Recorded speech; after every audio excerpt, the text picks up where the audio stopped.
Welcome to back my YouTube channel Mac Twitter 665.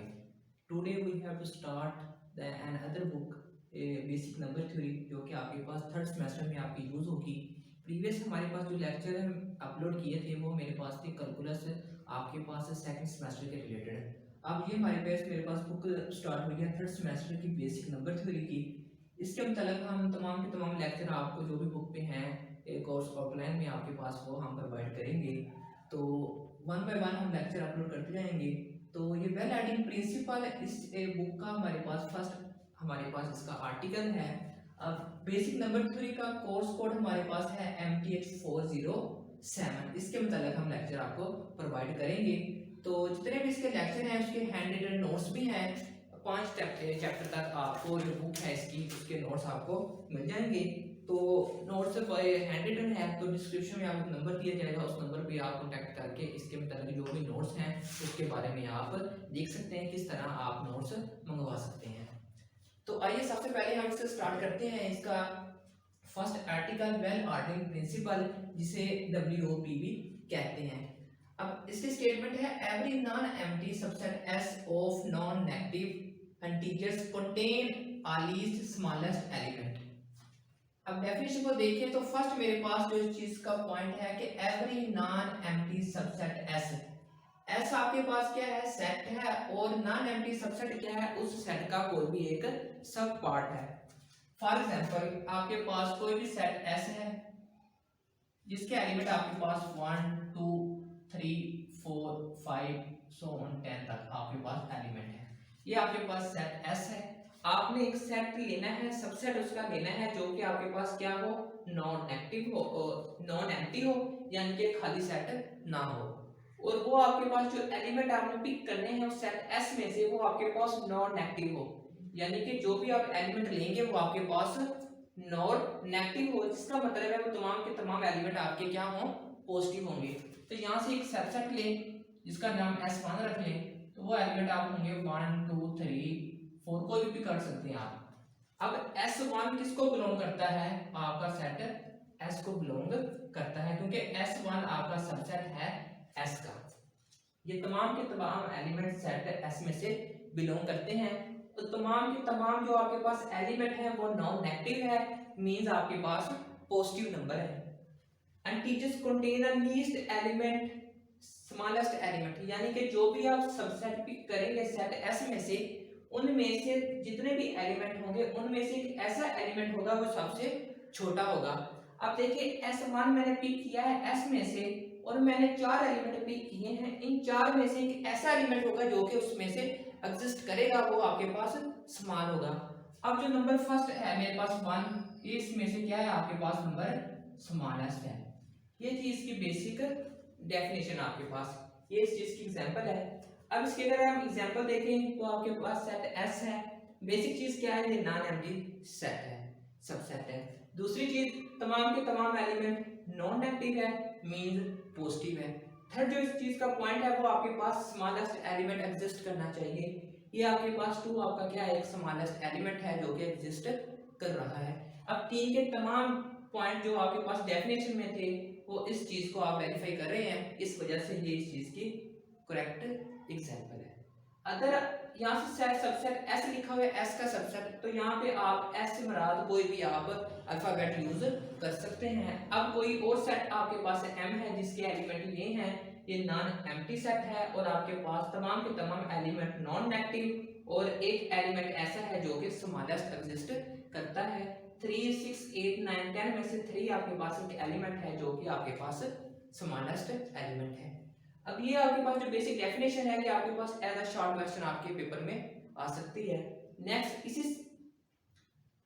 Theorem में से इसकी एक प्रॉपर्टी है आर्किमिडीयन प्रॉपर्टी। ये साइंटिस्ट के नाम से है, ये एज अ लॉन्ग क्वेश्चन अगर आपके पास एग्जाम्स में आए तो एज अ ये लॉन्ग क्वेश्चन में यूज होती है, और ये आपके पास एज अ शॉर्ट क्वेश्चन में आपका क्वेश्चन आता है। अब आर्किमिडीयन प्रॉपर्टी की जो डेफिनेशन है या इसकी स्टेटमेंट है, for any positive integers a and b, यानी कि आपके पास कोई भी दो नंबर है a एंड b और दोनों पॉजिटिव हैं, देयर एग्जिस्ट एन इंटीजर, यानी कि एक ऐसा और इंटीजर है जो कि उस स्टेटमेंट में या उन नंबर में एग्जिस्ट करेगा such that N A greater than equal to B, यानी कि ए का जो भी मल्टीप्लाई होगा, एन मीन मल्टीप्लाई, यानी कि ए को किसी भी नंबर के साथ आप मल्टीप्लाई करें उसका रिजल्ट या तो बी के इक्वल आ सकता है या बी से बड़ा आ सकता है। इस चीज को हमने प्रूव करना है। अब नंबर 3 में आपके पास मोस्टली जो आपके पास थ्योरम होंगे उनमें प्रूव करने के लिए एक टर्म यूज होगी कंट्राडिक्शन की। टर्म यूज होगी कंट्राडिक्शन की। कंट्राडिक्शन का मतलब है, सबसे पहले इसकी डेफिनेशन लिखता हूं कंट्राडिक्शन की। कंट्राडिक्शन ये टर्म है आपके पास कंट्राडिक्शन की। इसकी डेफिनेशन है contradiction is the combination of is the combination of statements, ideas and features which are oppose one another is the combination of statements, ideas and features which are opposed one another। उस चीज का नाम contradiction है। अब contradiction होती क्या है, कोई भी आपके पास स्टेटमेंट है, फॉर एग्जांपल आपके पास स्टेटमेंट है कि √2 is a rational number, irrational number. अब इस चीज को अगर मैंने प्रूव करना है कि √2 मेरे पास एक इरैशनल नंबर है, तो प्रूव करने से पहले मैं एक चीज का क्लेम करूंगा, दावा करूंगा कि मेरे पास जो √2 है वो मेरे पास क्या है, एक रैशनल नंबर है। रैशनल नंबर है तो अगर मैं यहां से क्लेम करूं, स्टार्टिंग में क्लेम करूं कि √2 इज अ रैशनल नंबर,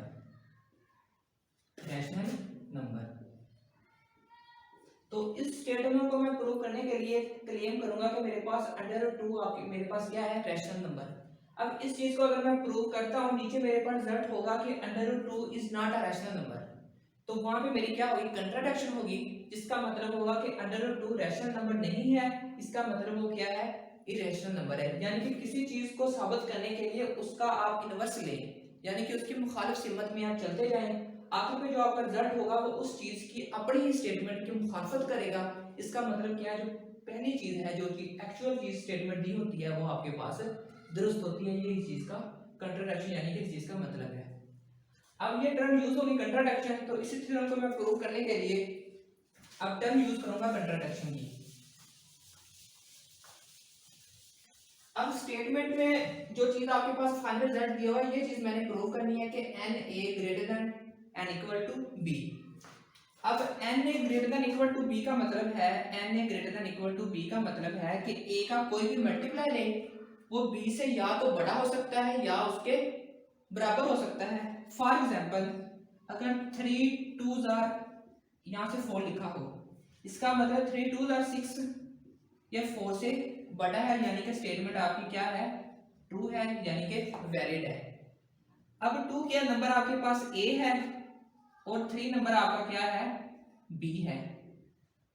अब n a से मल्टीप्लाई हुआ वो b से या तो बढ़ा सकता है या b से बराबर आ सकता है। अब 2 को मैंने 3 से मल्टीप्लाई किया, वो या तो 4 से बड़ा होता था या 4 के बराबर हो सकता था। अब 6 मेरे पास इसका चीज का रिजल्ट हुआ आया। अब 6 4 से बड़ा है, यानी कि स्टेटमेंट ट्रू है।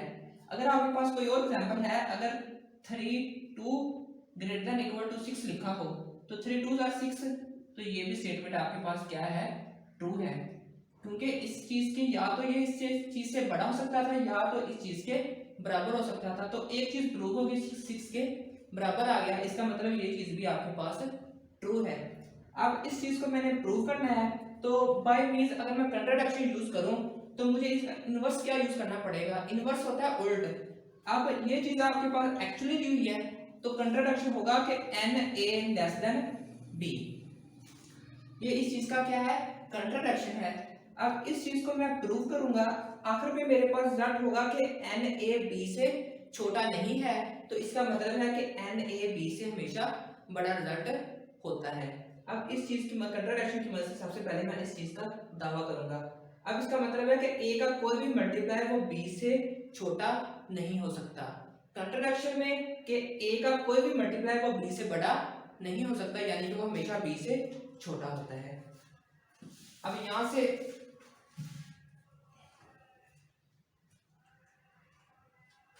इसका प्रूफ स्टार्ट करते हैं। तो सबसे पहले मैं क्या, यहां से क्लेम किया मेरे पास सपोज,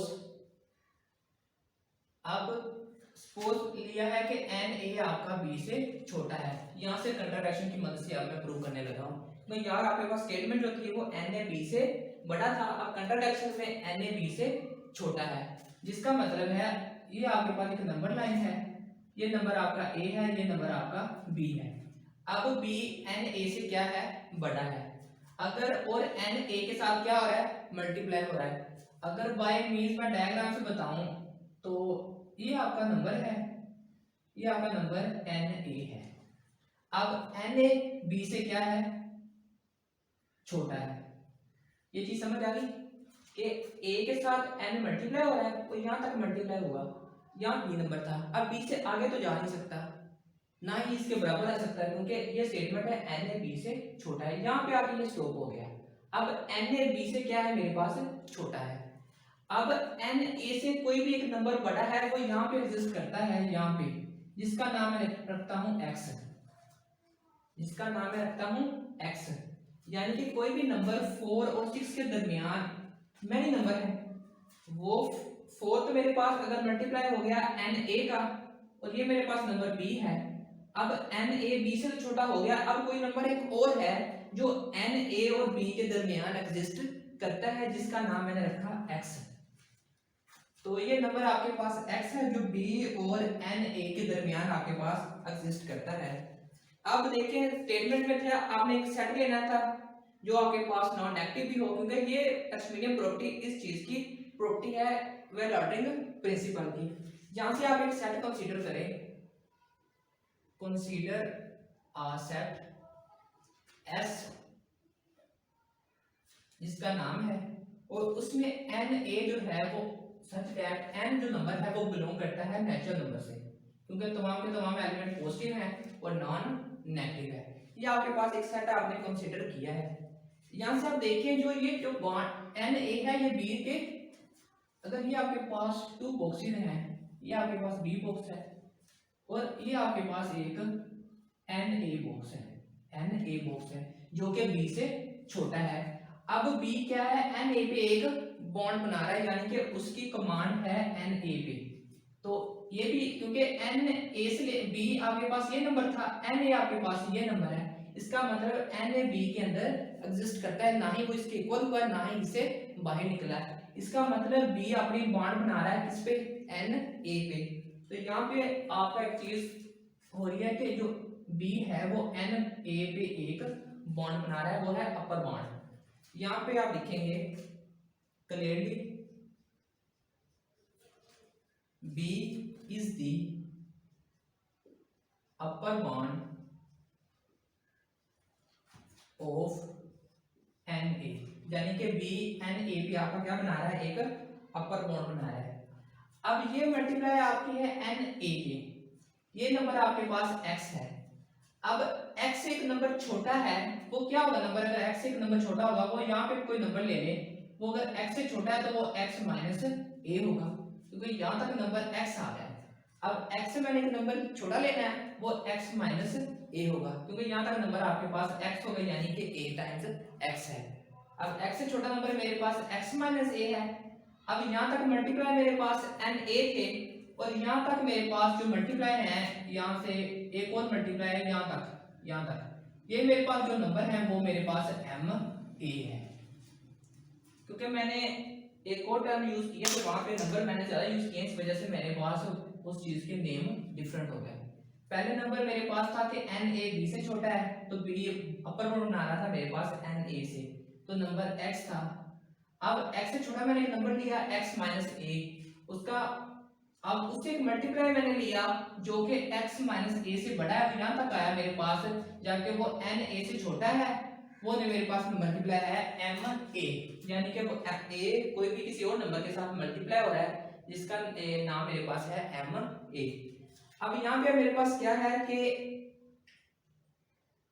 जो x है वो आपके पास एम ए पे, x एम ए पे भी बॉन्ड बना रहा है, क्योंकि अब a से लेकर x तक इतने नंबर है और जो एम ए है वो इतना नंबर है, यानी कि एम ए किसके अंदर एग्जिस्ट कर रहा है, x के अंदर एग्जिस्ट कर रहा है। अगर b एन ए पे अपर बॉन्ड बना रहा था तो इसका मतलब है x आपका लीस्ट बॉन्ड बनाएगा एम ए पर, क्योंकि जो x है वो b के अंदर भी एग्जिस्ट करता है। तो यहाँ पे लिखेंगे also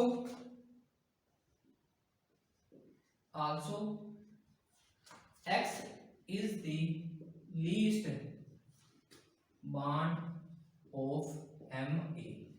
यहाँ से B मेरे पास NA पे अपर बॉन्ड बना रहा था और x मेरा लीस्ट बॉन्ड बना रहा है MA के ऊपर। अब यहाँ से एक चीज में स्टेटमेंट तो क्लियर होगी, जो x माइनस a है वो किससे छोटा है, MA से। तो यहाँ से मैं लिखूंगा कि जो x माइनस a है वो मेरा किससे छोटा है, MA से, ये वाली स्टेटमेंट। अब यहां से देखें x यहां पे माइनस का है, इधर आगे प्लस का हो जाएगा, तो x less than M A plus A. यहां से आप क्या करेंगे, a कॉमन लेंगे, जब कॉमन लेंगे तो x less then a common लिया m प्लस 1। अब यहां गौर से देखें जो भी आपका रिजल्ट आया ये वाला।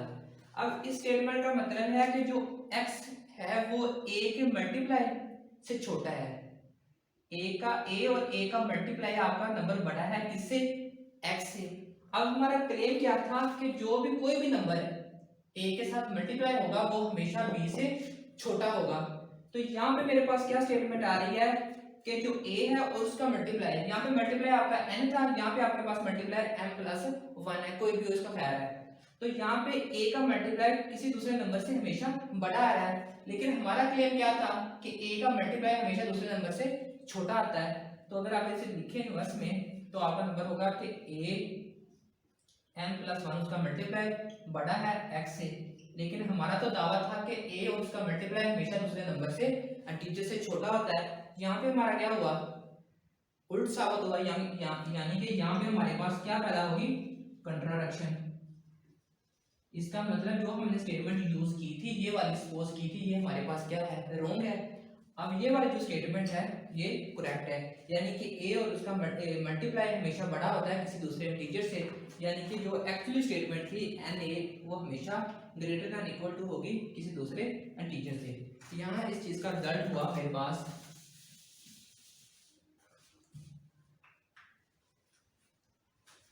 तो एज आप रिजल्ट लिखेंगे, now here is a contradiction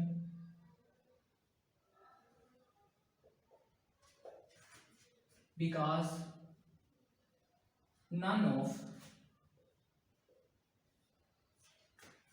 the multiply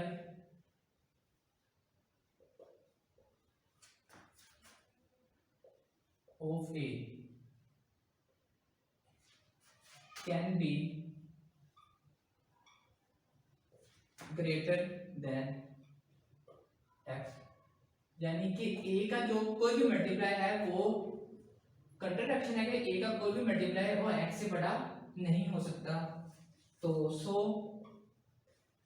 we can say, हम कह सकते हैं that our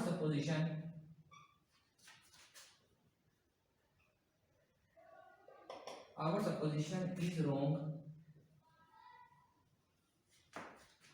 and n a greater than equal to b, ये इस चीज की करेक्ट रिजल्ट है। तो भाई जो हमने सपोज किया था, हमारी सपोजिशन थी कि n a यानी कि a का कोई भी मल्टीप्लाई वो b से छोटा होता है। तो ये वाली सपोजिशन हमारे पास कंट्राडिक्शन में हमारे पास रॉन्ग साबित हुई, क्योंकि a और उसका मल्टीप्लाई हमेशा किसी भी इंटीजर से बड़ा होता है। तो यानी कि हमारे पास जो हमने मल्टीप्लाई की सपोजिशन ली थी कंट्राडिक्शन में वो मेरे पास नन है, गलत है। तो हम कह सकते हैं कि जो हमारे पास सपोजिशन यूज हुई थी वो ये गलत है, तो यानी कि जो इसका फाइनल रिजल्ट है वो n ग्रेटर देन b है। Thanks for very much. Next lecture में हम डिस्कस करेंगे फाइनाइट इंडक्शन को और बाइनोमियल थ्योरम को, जो भी इसका फर्स्ट एंड सेकंड प्रिंसिपल है। तब तक इजाजत दीजिए, अल्लाह हाफिज़।